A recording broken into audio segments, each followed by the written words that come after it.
Assalamualaikum warahmatullahi wabarakatuh. Saya Satrio Priyododo dari KPIB akan menjelaskan tugas PPT ilmu hadis yang telah saya buat, yaitu pembahasan yang saya akan bahas antara lain etimologi dan terminologi hadis, etimologi dan terminologi sunnah, khabar, atsar, dan kedudukan hadis dan sunnah. Yang pertama, etimologi dan terminologi hadis.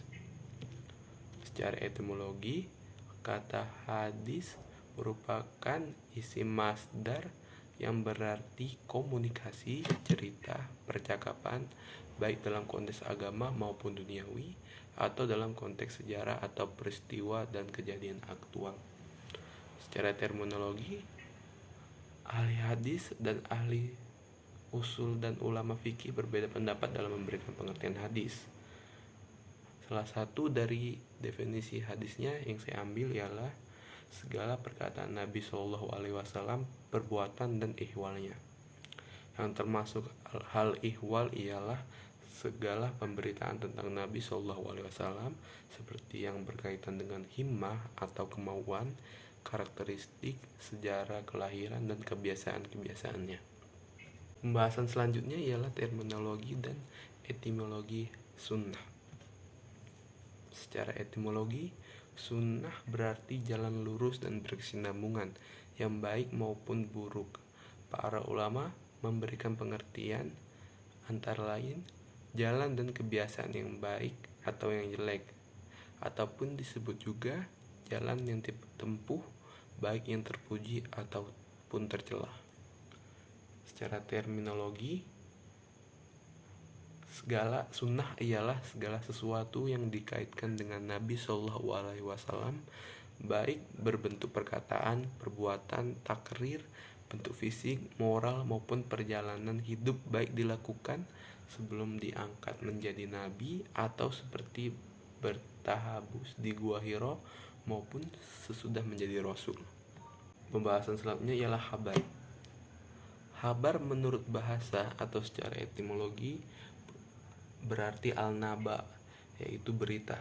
Sedangkan menurut terminologi terdapat 3 pendapat, yaitu yang pertama, khabar adalah sinonim dari hadis, yaitu sesuatu yang disandarkan kepada Nabi Shallallahu Alaihi Wasallam dari segi perkataan, perbuatan, takrir dan sifat. Yang kedua, khabar berbeda dengan hadis. Hadis adalah sesuatu yang berasal dari Nabi, sedangkan khabar adalah berita yang datang dari selain Nabi. Atas dasar dengan muhaddisin, sedangkan mereka yang berkecimpung dalam kegiatan sejarah dan sejenisnya disebut akhbari. Yang ketiga, khabar lebih umum dari hadis. Hadis adalah sesuatu yang berasal dari Nabi, sedangkan khabar adalah sesuatu yang datang dari Nabi atau dari selain Nabi atau orang lain. Pendapat ini, maka seorang ahli hadis atau ahli sunnah.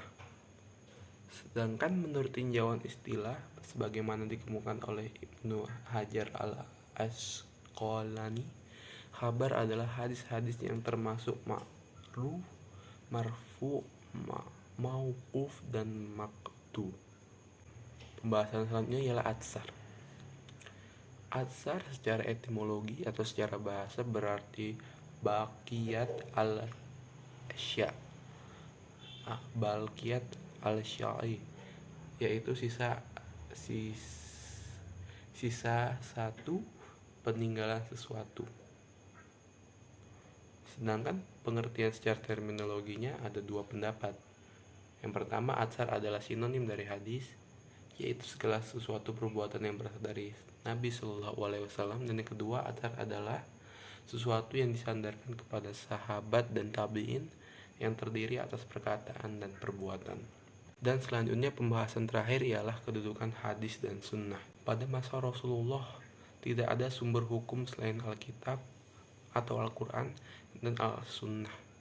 Di dalam Allah Ta'ala terdapat pokok-pokok yang bersifat umum bagi hukum-hukum syariat, tanpa pemaparan rincian keseluruhannya dan percabangannya, kecuali yang sejalan dengan pokok-pokok yang bersifat umum itu, yang tidak pernah berubah oleh bergulirnya waktu dan tidak berkembang lantaran keragaman manusia dan lingkungan dan tradisinya masing-masing.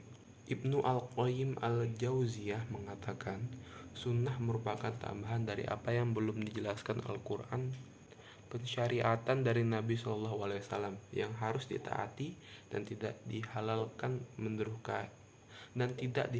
mendurhakainya. Hal itu tidaklah merupakan sikap mendahului Al-Quran, tapi merupakan wujud taat kepada Rasulullah SAW yang Allah Subhanahu wa Ta'ala perintahkan. Seandainya berkenaan dengan jenis ini Rasulullah SAW tidak ditaati, maka ketaatan kepada beliau tidak ada artinya sama sekali, dan gugurlah ketaatan khusus terhadap beliau. Di samping itu, bila taat kepada beliau hanya berkenaan dengan apa yang ada dengan Al-Quran, tidak berkenaan dengan hukum tambahan dari beliau juga, maka tidak ada ketaatan khusus kepada beliau. Mungkin sekian penjelasan dan penjabaran saya tentang hadis. Kurang lebih mohon maaf. Kepada Allah saya mohon ampun. Billahi taufiq wal hidayah. Assalamualaikum warahmatullahi wabarakatuh.